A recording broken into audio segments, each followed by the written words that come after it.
Ladies and gentlemen, this is your boy Kenny Coins with Marathon Money Inside the Ticker. And you guys, I'm back after harassing me for the last 3-4 weeks. When is Wes coming back on the show? He's here. And the last time he came on the show was back in March when he was at $4 a share.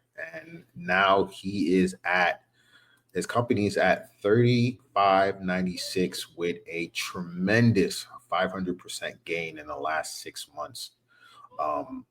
Wes, I think it's best if I let you take it from here. Tell everybody what's been going on the last 6 months. I know it got to feel great to be at this position right now. Kenny, I appreciate you having me back. So thanks for that. And I really appreciate you having me on the first time back in March. So from our conversation March until now, we've made a lot of progress, but it's great to come on where we've done a lot of the work already. When you and I spoke in March, I think I talked about then a little bit of patience. These things take time, and so we'd started building our AI campus, our AI factory campus back in 2023. We worked through the process with a couple of hyperscalers, and then we finally landed with a big contract with CoreWeave for 2 buildings that eventually expanded to 3 buildings for that campus, total of approximately $11 billion in contracted revenue over 15 years. And that's really was a game changer for our company. But I said this internally inside of our company, we worked really hard to get there. But once we had signed that, even before we had announced it, there was a few days in between. I told everyone that this is not a time of sit back, congratulate yourself, we did it.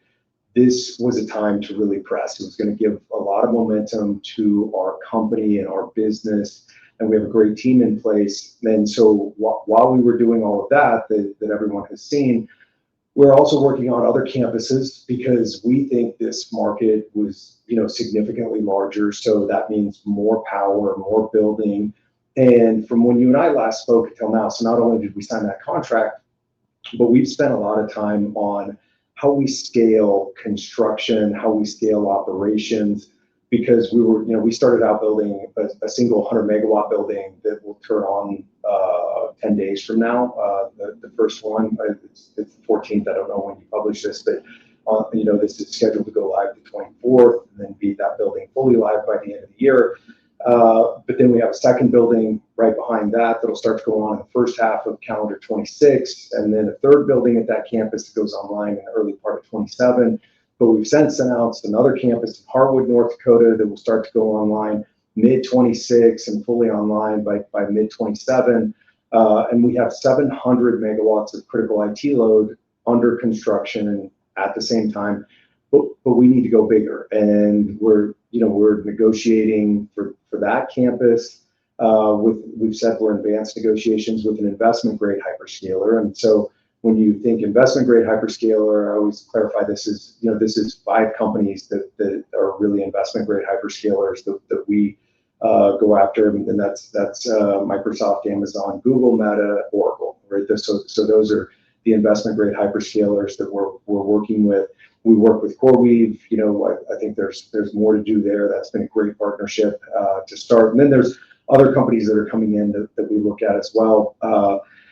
And so we have that in Harwood. And then we have, as I mentioned on our earnings call last week, 2 separate campuses besides Ellendale, besides Harwood, 2 that we're in negotiations with other hyperscalers for those campuses. So you can just see how we're expanding, and our business has really caught a lot of momentum. We got that stamp with the first hyperscaler. We're close to getting a second really big stamp with a different investment grade hyperscaler, and it's just accelerating our business. And one of the narratives I really talked about on our earnings call, which I think is important for us, but really important for the industry, for the last 12 or 18 months, there's been just a lot of talk about power. You have power, you have contracted power. There's a lot of people who talk about power. And if you dig into this stuff, everyone talks about it differently. Maybe you have a load study in, and you're going to get power, in this amount of power over the next 5 years or the next 10 years. And we have a lot of that. that. So I mentioned that we have 4 gigawatts under active development in our power portfolio. But what we're seeing with our ability to execute, with the fact that we went and put supply chain, a locked supply chain in place, because that's a really big deal, supply chain for a lot of the key components for power and cooling, a couple of years ago. And we've really created a lot of efficiencies in our process. So what took us initially 24 months to build, now we've shrunk that down to 12 to 14 months. And we did that by lowering the number of SKUs, lowering the number of suppliers. We have a standard design that's much more flexible for the future. So we've done a lot of work since you and I talked back in March. We've hit that big milestone, which is fantastic. I think we're going to stamp a few more of those milestones. But what will really, I think evolve into here is not just, hey, what's the next big announcement for Applied? When's the next big contract? We're constantly in those negotiations. We're constantly developing new campuses, and this is turning into a platform. And what we're really creating is a category leader of not just, hey, we have power. It's not only we have power, we've been qualified, our design's been qualified with 4 hyperscalers. We're through the process. We're known. We have different kinds of conversations with hyperscalers than we had a year ago. We really are turning into a trusted partner in the ecosystem that knows how to build, that can execute, that does deliver, that does operate, and we can do it, with our design that's been vetted and the flexibility of our design. We can do it for any of these hyperscalers, plus the up and coming neo clouds. So I feel like, Kenny, that we're just we're in a really good position, and our business is just accelerating, and there's just there's never been this amount of excitement inside of the company. So I like that intro, and I feel like I really understand the business very well. I mean, you're actually building for the future, and you're actually starting to see the results in real time. And my first question comes into mind with everything this administration is doing with AI. And that was one of our conversations that we had in the beginning of this year, based on how AI plays out, data centers plays out, like basically what the administration is doing. And now some of it have really evolved to where there's contracts being signed by our government to really push AI data centers forward and stuff like that. So how do you think the next 3 years is going to play out for a company like Applied Digital that's kind of leading the race? So for us, when I look at the next 3 years, and I do talk about the next 3 years, I think, in this, so in the AI world, I jokingly refer to it as dog years, because everything is moving so fast. So looking out for years, I do think we have reasonable visibility into 3 years. And for us, the goal is, and it's what we're doing already, scale construction, scale across geographies. And one of these is important. I know that like every interview I do, it feels like everyone wants to talk about AI bubble. And when you look at our company, the goal for us is over those next 3 years, build and deliver as much capacity as we can on long term. So we're signing 15-year plus contracts. That's typically 15 years plus renewals, long-term contracts with high quality companies as the counterparty. So, this just blows through the waves, bubble talk. We're really focused on not kind of what I would say is FOMOing ourselves into bad deals, because there's a ton of things that you can do out there right now because everybody's ready to do something.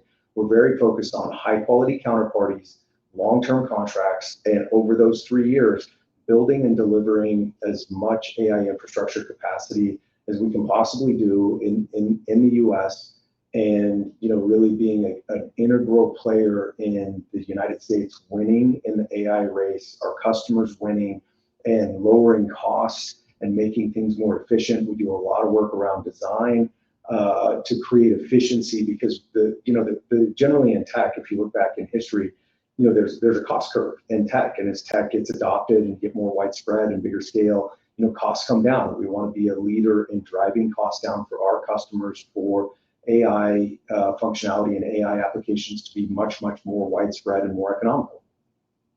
And I'm glad, you know what? I'm really glad that you said about the cost curve. And I think a lot of like new investors that are entering the space and looking at applied digital don't really understand the cost curve that it takes for you to keep building new campuses, keep acquiring new clients and doing these 15 years. And I think when you said that, that really like resonated with me because when you think about it, there's an up and down roller coaster, but your trajectory is still going up. Yeah. Am I correct? It, And so Ken, if you look at our business right now, so just what we've contracted, and we've stated this goal publicly. Our goal is to get to $1 billion of net operating income, a standard data center industry metric, $1 billion of contracted net operating income with CoreWeave. We're over halfway there. So we're 500 million of contracted net operating income. If of us as the company, if we don't sign another contract over the next 18 months, you'll see our revenue ramp up significantly and our net operating income ramp up significantly as we bring just what we've contracted online. Now, we've already said that, you know, we're in advanced stage negotiations for our Harwood campus. That'll get us, you know, 75, 80% to where we're going. And then, you know, we expect to have more in the future. So when we look at ours, it's get this locked in, and you just are going to see these, and it's going to come kind of a stair step function. So you saw our revenue up pretty significantly last quarter. We reported last week. We guided to another, you know, significant sequential increase in the current quarter, which is the November quarter. But you're going to see these big step ups because I just want everyone to remember that our business is, we spend a lot of money on CapEx to build these buildings, and then they turn on, you know, and you get this big revenue jump up when they turn on. So it's not going to be linear, it's going to be stair steps for our business, but we have locked in that, you know, that 500 plus million of NOI, and you know, I think we're well on the way to our goal of that 5-year goal. That I think we can kind of significantly accelerate that 5-year goal. But that's the stated goal for us. And then where can we go beyond that? But it gives us tremendous visibility for a long period of time in our business, to have these long-term contracts with high quality off-takers. yeah, that's why I mentioned that, and that's why I like what you said, because there's a lot of new investors coming in and they might not understand the business as well. And I want to make sure we get that down pat that yes, you're going to spend a lot of capital up front and the cost up front, but once the campus go online, once the client or the tenant moves in, and that's when the revenue starts to generate. And you can obviously see it in the I know you guys reported, you know, recently, and you can see in those statements and those analyst reports that, you know, revenue starting to come in, but you guys are building more campus and expanding. So that comes up with my other question. How many campus do you guys think you guys will be able to do in like the next 3 to 4 years? So when we just look at the two that we've talked about already, so our Ellendale campus, Polaris Forge 1, we have 400 megawatts under construction there. 100 megawatts starts to go live this month. And so we get back to kind of the stair step up in revenue and earnings. But that campus goes to right now a total of 1.4 gigawatts over time, over the next, you know, call it 3 or 4 years, and it will take us that to build it as well. So you have 1.4 gigawatts at that campus. We've a little over a gigawatt we think the expansion possibility is for Harwood. And then really every campus that we're looking at, what we're seeing from a demand perspective is the customers that are coming to us are, how fast can I get 200 megawatts? And I need it on a campus that can scale at least to a gigawatt. And so, you know, I've mentioned 2 others beyond that, you know, that kind of easily folds into that 4 gigawatts. So The Polaris one, and then you got Polaris 2. We got Polaris Forge 1, Polaris Forge 2, and then 2 others that we haven't talked about other than what I've said. So we haven't announced the, you know, the name or the location of those sites. You do have 2 others. That's pretty easy. You do have 4 gigawatts of active that we're developing. So you have 2 other campus coming. I know you can't announce the names yet, but you have 2 other campus coming. So the question becomes, what is the formula like I understand you're based it on demand. That's kind of like the first main criteria. Yep. What is the thing that gets you to say, okay, we have the right location to build a campus, we have the right capital. What is the formula you looking to get something done in a timely manner for a customer coming in? Yeah, so we're constantly in conversations with those, all those hyperscalers I mentioned, and then we land on one where they're interested in that location, and then we start spending the time going through the due diligence. Hey, when is the power ready? When can we build? When can we turn on? And can we meet the same timeline? So we all have an agreement, and then we negotiate the economics, and then you negotiate a lot of stuff. I won't get into boring like SLAs and termination rights and all of these things. So you need, when we negotiate all of that, it's really around financing. And so you have to have really strong contracts to get really good financing, because so let's just go through the key ingredients here of doing this for us. So we have the site, location, land, fine. Supply chain, super important for us. We've landed with ABB and Basics for power and cooling, and we've really consolidated down to those really key suppliers. We've done some really interesting stuff around that for efficiency and dealing with load balancing, and we're really leading edge on cooling and on power. And so we have those, and then you need customer, obviously has to come in on the customer side, and then you need capital. And let's talk about capital for a second. It's a capital-intensive business. And we announced last week the first funding of our $5 billion commitment from Macquarie. Macquarie, largest infrastructure investor in the world. They've been big in the data center world for a long time. We saw news break last week. The rumor is they're selling Aligned to a consortium led by BlackRock. And so Aligned is a big data center platform that Macquarie's built up, over the past 10 years, and they're exiting that at a really attractive multiple. And so now you have Macquarie in with us, and Macquarie knows what they're doing, and they have vetted us really well, and there's a reason that Macquarie's investing. But what's important here is that $5 billion is equity capital in the facilities.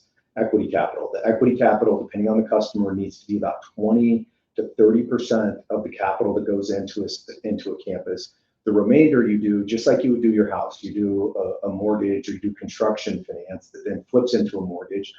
So we're working with some of the biggest banks in the world on our first 2 buildings in Ellendale.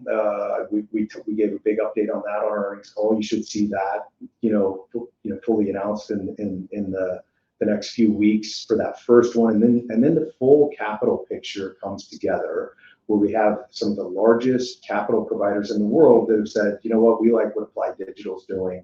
We want to be in on this. And so that Macquarie $5 billion really unlocks 20 to 25 billion of capital for us to go and build. And here's the important piece of it. So Macquarie gets a small percentage of our data center subsidiary. What we have done over the past 18 months is we've sold stock in the market to finance what we're doing. We needed money to finance what we're doing.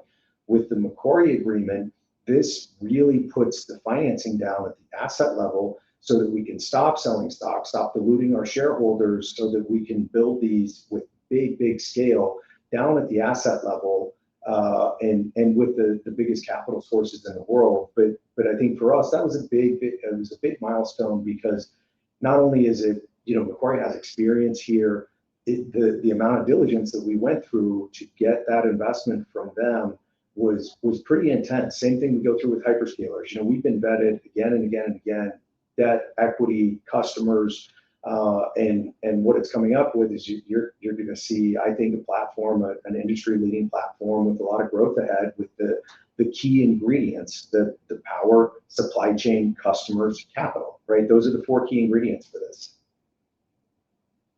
And I definitely love it. So, as you build out this across then I'm assuming you're going to be building out across America, correct?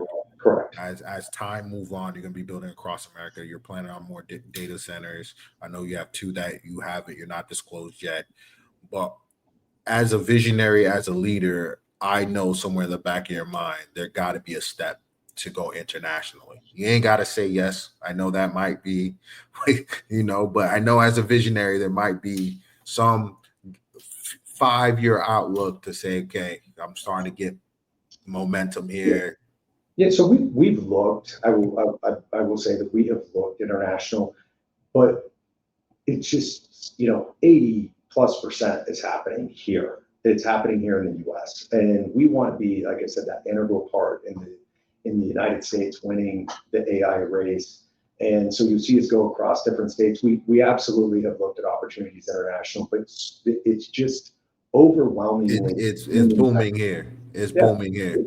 And the only reason why I said that, because you're one of the companies that are frontiers. Yeah. So I just wouldn't be surprised if you're going to be the frontier that leads the race internationally, because once America starts doing it, kind of every country starts to follow suit.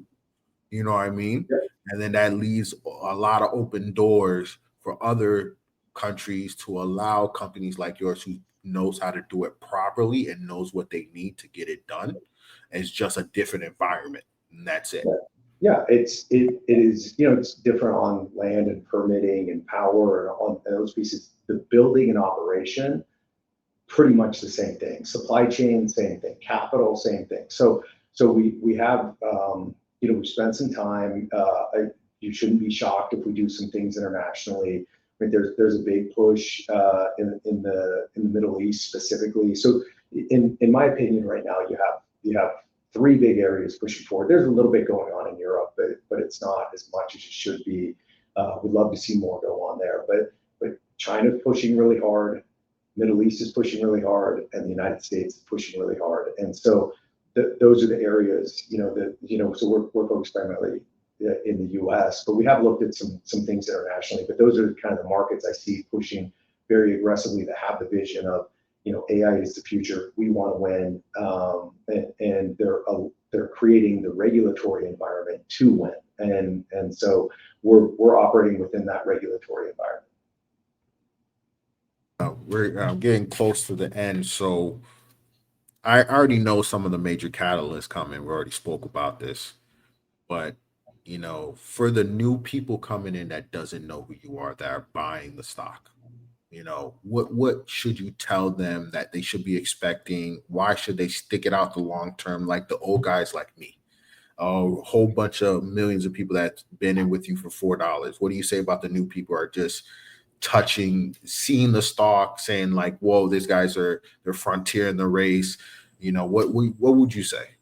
So the stock is what it is, right? The what drives shareholder value over time is business execution and results. And versus where we were in March, I would say that the platform as a company, we're much more de-risked.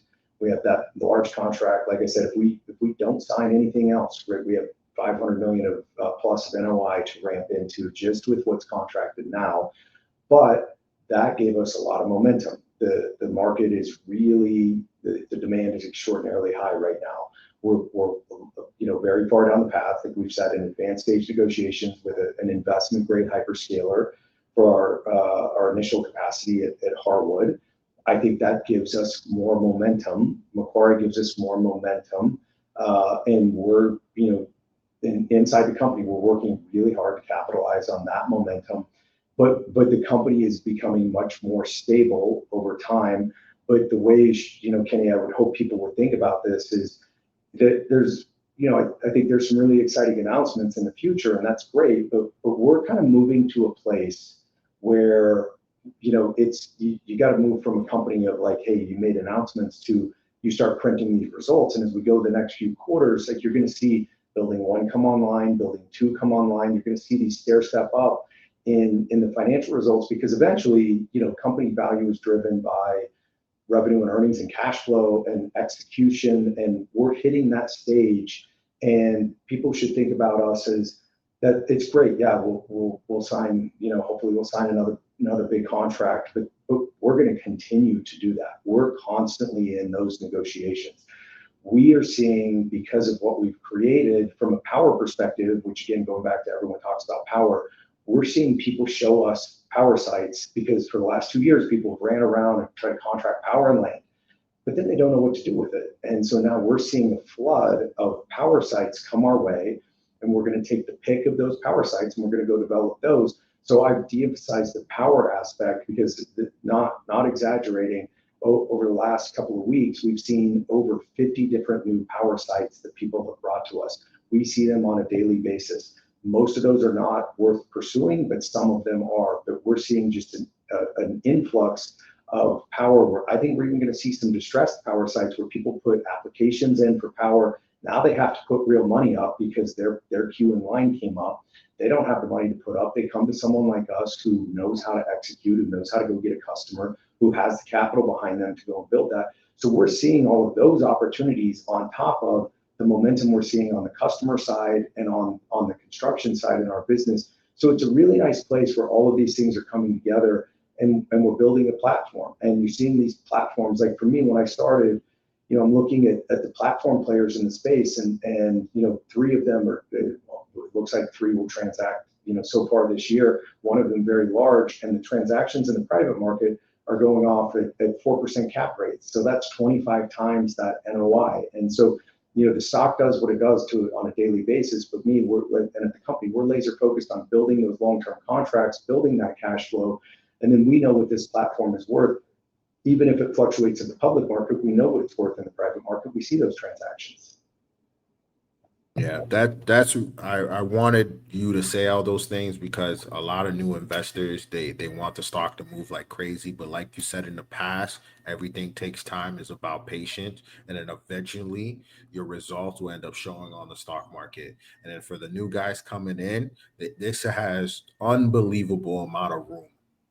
This company has unbelievable amount of room. This is just, I think they're at the infancy stages. They're doing great. So I'm going to end it on that note. Wes, I appreciate you coming on the show. Amazing from the first time, amazing the second time. I hope you keep doing your best, and I hope the company keeps growing at a tremendous rate. Looking forward to those 2 new sites open up, hearing about them. And as sites come online, man, I'll be cheering you on. Guys, thank you guys for listening. And Wes, if you have one more thing to say before we get off. No, I appreciate you having me again. And like I said, we're here at the company working hard, executing. I don't ever really talk about the stock. I can't control what happens day to day, but we're here, busy executing and working to build long-term value. That's what we like to hear. Thank you guys. This is Marathon Money Inside the Ticker. Peace.